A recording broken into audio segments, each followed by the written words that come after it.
ఈరోజు బైర్మల్గూడ జంక్షన్లో వర్క్ చేస్తున్న టైములనే బ్రిడ్జీలు కూలిపోతున్నాయంటే మనం ఒకసారి అర్థం చేసుకోవాలి. ఈడ బ్రిడ్జీలు ప్రజల అవసరాల కొరకు కాదు, టీఆర్ఎస్ నాయకులకు డబ్బులు దండుకోవడానికి బ్రిడ్జీలు నిర్మిస్తున్నారు. ఈడ ప్రత్యేకంగా బైర్మల్గూడ జంక్షన్లో ఇప్పుడు అంత పెద్ద ఎల్బీ నగర్లోనే 3 ఫ్లైఓవర్లు, అండర్ పాస్ ఒకటి, మధ్యన ఒకటి, పైన ఒకటి, ఆ రోజు కిరణ్ కుమార్ రెడ్డి ముఖ్యమంత్రి ఉన్ననాడు డిజైన్ చేసి ఇచ్చినాయి. ఈడ ఫ్లైఓవర్లు ఇప్పుడు సాగర్ నుంచి వస్తే రైటుకు మళ్తే 1/2 కిలోమీటర్లో ఎల్బీ నగర్ వెళ్ళిపోతాం. ఈడ 1/2 కిలోమీటర్ తిరిగి ఎక్కి మళ్ళీ దిగి ఎల్బీ నగర్ పోవాలా. ఇది ఎవరి కొరకు చేసిర్రు? ఈడ ప్రభుత్వ భూమి 5.5 ఎకరాలు 6.5 ఎకరాలు చెరువు ఉంటే దాంట్లో కబ్జా పెట్టుకొని ఎట్లాగో కన్స్ట్రక్షన్ చెయ్యనియరు కాబట్టి ఈ విధంగా ప్రభుత్వం నుంచి డబ్బులు తీసుకోవడానికి ఈ సర్కిల్ ఏర్పాటు చేశారు. అక్కడ ఇంకొక సర్కిల్ ఉంది, అక్కడ కూడా ఒక టీఆర్ఎస్ నాయకుని బిల్డింగ్, అది దాన్ని కాపాడుకోవడానికే అదొక సర్కిల్ చేశారు. ఇప్పుడు ఎల్బీ నగర్ నుంచి వచ్చేవాళ్ళు ఐఎస్ అదని పోవాలంటే ఇక్కడ రైటుకు తీసుకుంటే ఈజీగా వెళ్ళిపోతాం కదా. ఈ బ్రిడ్జీలు అయినాక కూడా అవి లేకుండా ఇన్ని డబ్బులు వేస్ట్ చేసి వాళ్ళ స్వలాభం కొరకు, ఇందులో 2 ఉన్నాయి.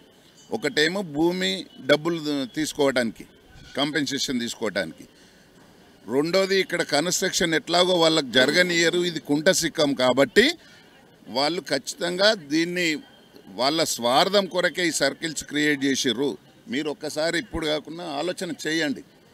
ఎల్బీ నగర్లో అండర్ పాస్ దాటంగానే లెఫ్ట్ నుంచి వచ్చి రైటుకు తీసుకుంటే ఐఎస్ అదని బ్రహ్మాండంగా వెళ్ళిపోతారు. ఈ డబ్బులన్నీ పెట్టి ఇంకొక ప్రాంతంలో ఎల్బీ నగర్లో ట్రాఫిక్ సమస్యలు చాలా ఉన్నాయి, అవిట్ల కాడ చేయొచ్చు కదా. అండర్ గ్రౌండ్ డ్రైనేజీలు లేని ప్రాంతాలు ఉన్నాయి, ఇంకా కొన్ని డివిజన్లలో రోడ్లు లేవు. అవన్నిటిని వదిలిపెట్టి వాళ్ళ సొంత స్వలాభం కొరకే ఇవి చేసి ఈ అడావిడి ఎట్లాగో ఇంకొక 3 నెలలు అయితే మా గవర్నమెంట్ పడిపోతుంది, మా భరతం పడతారు కాంగ్రెస్ పార్టీ వస్తే, కాబట్టే ఇది అడావిడి చేసి కంప్లీట్ చేసుకుందాం అనుకున్నారు. ఆ అడావిడిలో భాగమే వాళ్ళు ఇంకొకటి క్వాలిటీ లేదు. ఉదయం రాత్రి 3 గంటలకు స్లాబ్ వేశారు.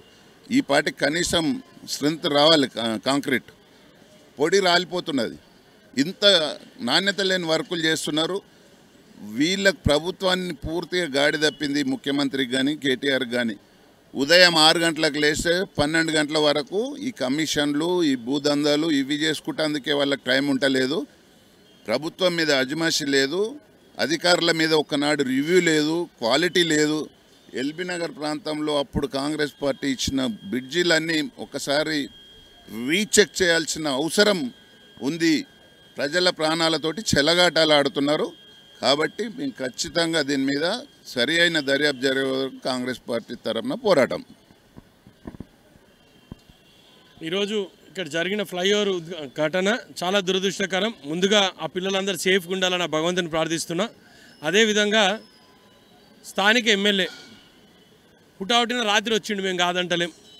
మంచి జరిగితే పొద్దున్న నుంచి రాత్రి వరకు ఉండి క్లెయిమ్ చేసుకుంటాడు కదా, మరి చెడు జరిగితే ఎందుకు నిల్చుంటలే? వీడా కూర్చోవాలి కదా. అదే మంచి జరిగినప్పుడు కుర్చీ చేసుకొని కూర్చుంటావు. గార్డెన్ ఏమన్నా అలేకే టవర్స్లో కూర్చోబెట్టి వీడియో చూపించిండు అందరికీ, నేను నా అందం చూడు, నన్ను చూడు అని. మరి చూద్దురాండి మా అందాలు, ఒకసారి మా అందాలు చూద్దురాండి. మరి ఇక్కడికి వచ్చి ఏ విధంగా అయినాయి? ఇది ప్యూర్లీ 30% కమిషన్ బేస్డ్ బిజినెస్గా మారింది. ఈ గవర్నమెంట్ 30% బిజినెస్గా మారిపోయింది. కాబట్టి మేము చాలా క్లియర్గా చెప్తున్నాం, దీని మీద సమగ్ర విచారణ జరగాలి. ఆ పిల్లలందరికీ కూడా హాస్పిటల్ లేవా దగ్గరలో? ఎందుకు కిమ్స్లో పోయి వేసిండ్రు? కామినేని లేదా, యశోద లేదా, ఇవతల గ్లోబల్ హాస్పిటల్ లేదా, అవతల అపోలో లేదా? ఎందుకు ఈడ అయ్యలేదు? ఎందుకు కిమ్స్ హాస్పిటల్ తీసుకొని పోయిర్రు? ఎందుకంటే ఇక్కడ ఉంటే మేము అడుగుతాం, ప్రతిపక్షాలు అడుగుతాయి, ఇబ్బంది పడతాను. ఒకటే ఒక ఉద్దేశంతో ఈ నుంచి కిమ్స్కి షిఫ్ట్ చేసి రాత్రి హుటాహుటిన షిఫ్ట్ చేయాల్సిన అవసరం ఉంది. కానీ దగ్గరున్న హాస్పిటల్ వచ్చి దూరం ఎందుకు తీసుకుపోవాలి? మేము ఒకటే అడుగుతున్నాం, ఇది బైరామల్గూడ చెరువు భూమిలో సికం ల్యాండు. దీన్ని కాపాడుకోవడానికి ఒక నాయకుడు, వాళ్ళ నాయకుని కుట్ర, అవతల ఇంకో నాయకుని కోసం, అవతల టీఆర్ఎస్ ఇవతల టీఆర్ఎస్ నాయకులు, 2 నాయకులు వాళ్ళ భూములు కాపాడుకోవడానికి ఇదంతా జరిగింది తప్ప నిజంగా ఫ్లైఓవర్ల మీద అధ్యయనం చేసేది ఉంటే నిజంగా సమీక్ష జరగాల్సిన అవసరం ఉండే. Thank you.